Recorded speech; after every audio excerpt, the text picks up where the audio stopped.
Good afternoon student. कक्षा 7 विषय हिंदी और जिस किताब से पढ़ रहे हैं उसका नाम है बाल महाभारत कथा। बाल महाभारत की कथा के अंतर्गत हम लोग अध्याय 10 पढ़ रहे थे जिसका नाम है लाख का घर। लाख का घर में लीजिए वरना पीछे पछताएंगे। यहाँ तक हम लोग पढ़ चुके हैं, आज उसके आगे देखेंगे। करड़ी की बातों पर धृतराष्ट्र विचार कर रहे थे कि दुर्योधन ने आकर कहा, पिताजी अगर आप अगर किसी तरह पांडवों को समझाकर वर्णावत भेज दें तो नगर और राज्य पर हमारा शासन पक्का हो जाएगा। फिर पांडव बड़ी खुशी से लौट सकते हैं और हमें उनसे कोई खतरा नहीं रहेगा।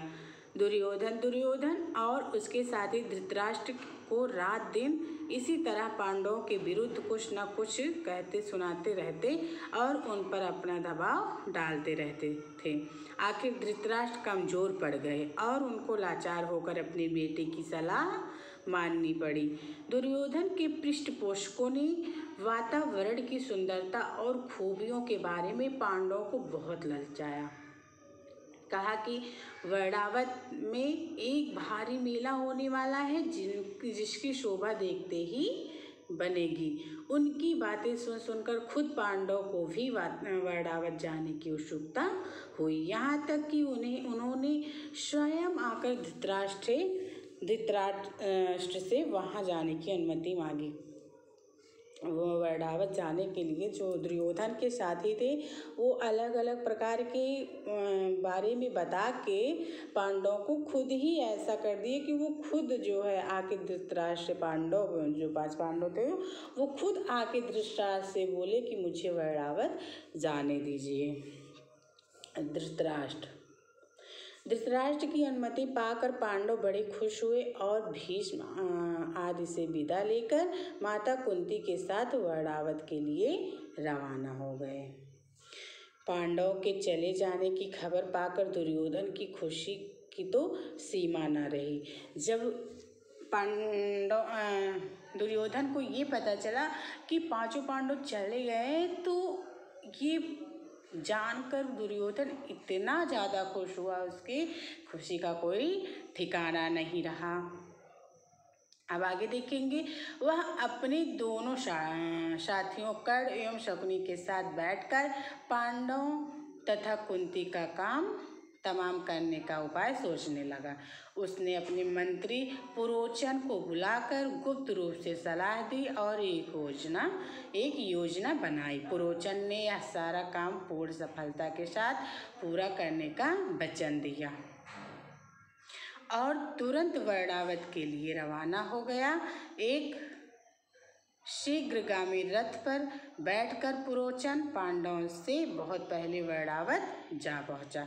वहां जाकर उसने पांडवों के ठहरने के लिए सन, घी, मोम, तेल, लाख, चर्बी आदि जल्दी आग पकड़ने वाली चीजों को मिट्टी में मिलाकर एक सुंदर भवन बनवाया।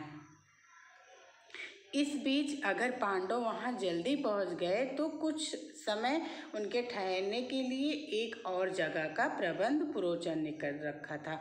दुर्योधन की योजना यह थी कि कुछ दिनों तक पांडवों को लाख के भवन में आराम से रहने दिया जाए और जब वे पूर्ण रूप से निशंक हो जाएं तब रात में भवन में आग लगा दी जाए, जिससे पांडव तो जलकर भस्म हो जाएं और कौरवों पर भी कोई दोष न लगा सके। जो दुर्योधन था वो ऐसा प्लान बनाया कि वहाँ जाके वर्णावत में पांडव लोग ऐसी जगह पर रहे, लाख के घर में, मतलब पुरोचन को भेजकर लाख के घर का निर्माण करवाया। उसने सोचा कि इस घर में रहेंगे तो कोई दिक्कत भी नहीं होगी और जब हमारा यहाँ पे सारा काम जिस काम के लिए राजकाज को हथियाना चाहता था दुर्योधन, जब वह हमारा कार्य हो जाएगा यहाँ का तब वहाँ हम उस घर में आग लगवा देंगे। आग जब लग जाएगी वहाँ वो लोग मर भी जाएंगे और हम कौरव पर इसका कोई प्रभाव नहीं पड़ेगा, अर्थात हम पे कोई दोष भी नहीं लगा सकेगा। ऐसा दुर्योधन ने प्लान बनाया था। आशा करती हूँ बच्चों आप लोगों के समझ में आया होगा। ये कथा आप लोग भी पढ़ते रहिए, समझते रहिए। आज हमारा लाख का घर नामक पाठ समाप्त होता है यहीं पे। Thank you.